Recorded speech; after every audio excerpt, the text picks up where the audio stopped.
what seemed like a frigid December and January, February has gotten off to a pretty nice start. Yeah, that's actually nice. Meteorologist Alan Rose joins us in studio. Alan, you've got a closer look at what winter has meant for us so far. Yeah, guys, and we like to call that our first taste of fall spring. But let's face it, southern Colorado winters can be brutal, but they can also be pretty nice like today. Now, part of the perception of this being such a cold winter so far, those two cold snaps that we saw, one back in December and the other late last month. Now, these polar plunges, they sent temperatures below zero for 3 times in Colorado Springs and 6 times for the Steel City. Now into early February, and we've already tied with last season, also sitting near the average number of days below zero. The coldest morning this season so far, that happened on the 22nd of December in both areas.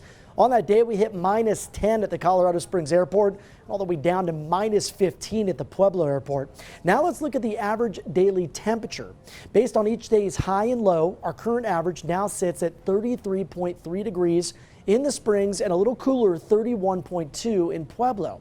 Again, thanks to that relatively warm start to our current month of February, we're slightly above average for the Springs, but you can see slightly below average in Pueblo. Lastly, what's a climate story without looking ahead?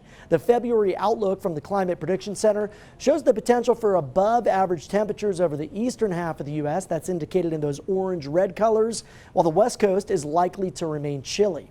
Now, this does include most of Colorado's I-25 corridor, the mountains, and mountain valleys. Big blasts of Arctic air, they're still fairly common this month, as I mentioned, but tend to be less prevalent starting in March, thanks to those longer days and higher sun angles. Send it back to you. Alan, thanks.